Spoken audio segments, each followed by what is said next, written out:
It's just so mean.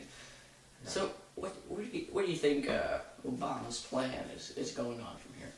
Well, I believe the cap and trade is the dumbest thing ever proposed. I believe it's the dumbest thing ever considered, and I believe it's the dumbest thing ever passed. Quite frankly. You've heard it here right from Robert. What would you give? What would be a letter grade you gave Obama in his office time so far? Letter grade? Yeah, a letter grade. A Z. Z for Zolonculus. Which is? Zolonculus is a German term for dumb. Indeed. Oh, what do you think about the new whole bailout situation? Well, I believe that it should cost more than just $20 to bail out a mass murderer. Yeah, he's got a point. So, if let's say you're in debt, what are you gonna do? Oh, well, I'm gonna spend money. Why? Well, see, if you're in debt and you owe people money, then what you need to do is spend more money.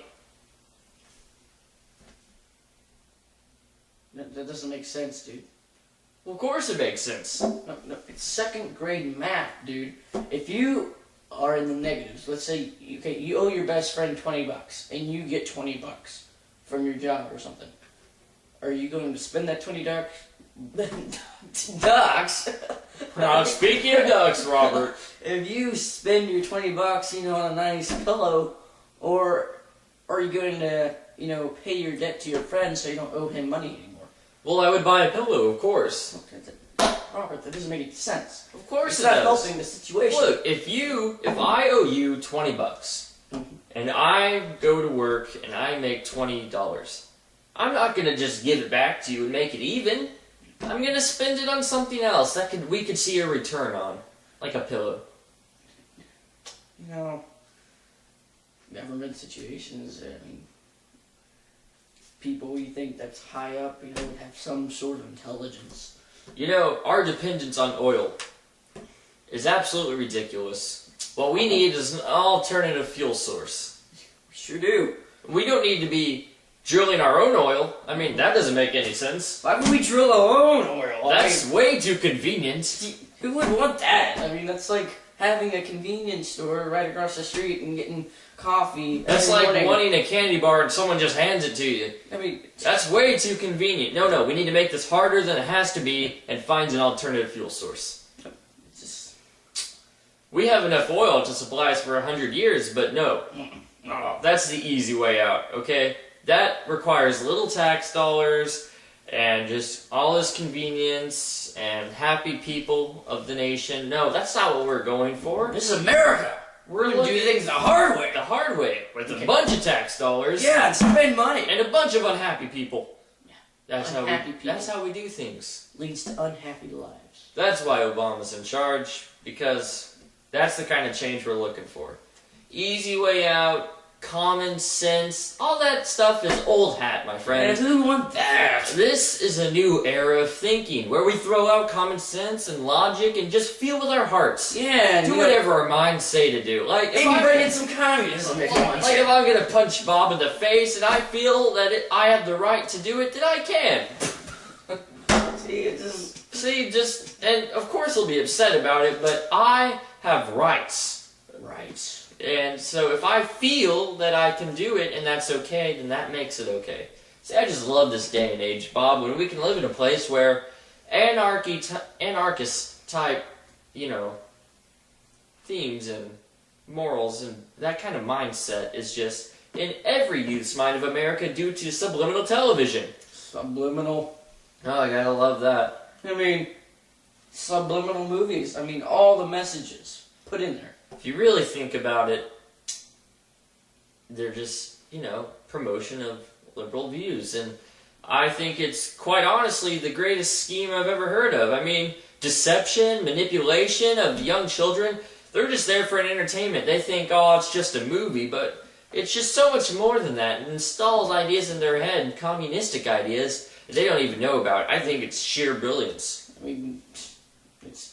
It's dirty, underhanded, scheming low life. It's the stuff I love. It's what I live for. It's what a liberal lives on. That's why us liberals have to stick together. I mean, we can't argue our points. Our points are stupid. Okay. I mean, they are. We don't have a chance if we argue our points. So let's say Jim. Bob. Sorry. Robert. Thinking of your wife's name, okay, Bob over here is a straight-laced Republican, okay? Straight-laced. Now, obviously, you know, they use common sense and all this stuff, and oh, it frustrates me to no end. But we got a problem, right? A sheep has just jumped off a cliff. And we need to replace it. We have the money to do that. You know, and so he's obviously going to buy the new sheep that he needs. Yeah, I'm with you. But I don't think we should do that. I think we should spend the money. Well, actually, I think I'm just going to take that money you have and give it to someone that I feel, not you, that I feel deserves it. Because, you know, think about people that don't have any sheep at all. I'm making it your duty to help them out. That's not right, dude. Why not? Everyone equal, right? But he hasn't earned it at all. Well, you know, he sits around on his couch and doesn't do anything all day, but that's still not fair that he doesn't get the same benefits as you do, right? Well, he needs to work for those benefits. No, he doesn't. People are people. That's saying... I mean, it doesn't even make any sense. I mean, it's utter stupidity. Well, of course it is, which is why I can't say that, right? So what do? I make fun of his goofy hair. I make a comment that he's not wearing a tie. I make some sort of cheap remark of him. I'll even say that his daughter is a cheap whore. You know, just anything I can say to redirect the subject. So let's play it out like this. I think you should give that money to that guy who doesn't work. Well, it's my money. I earned it. I go to work every day. You have stupid hair. This guy he was a principal of a school one time, and he bought a pool with the school funding dollars. I was never a principal. He has stupid hair.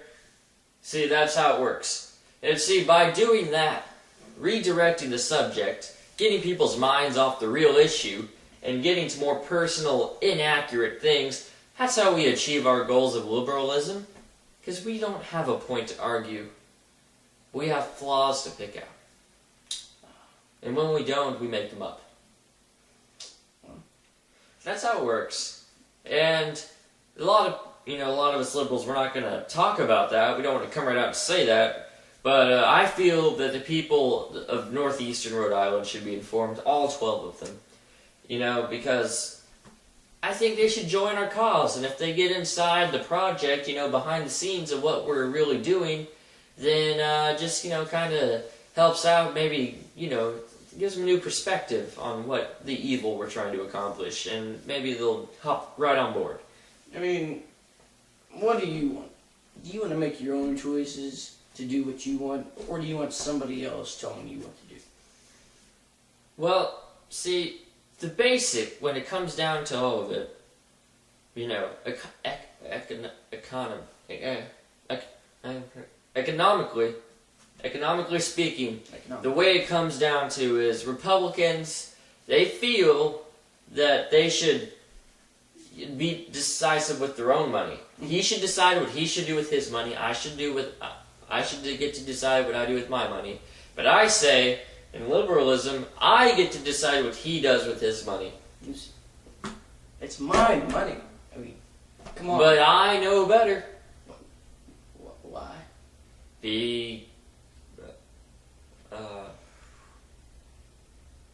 I don't know, man. I just want communism, and whatever it takes to get there, I'll do it. There has never been a successful form of communism. You do realize that, right? Well, of course there has. I mean, just think about all those leaders of communism. The dictators and all this stuff have a very high standard of living. It never worked out for them, dude. Worked out for them. Look where they are now. You have stupid hair.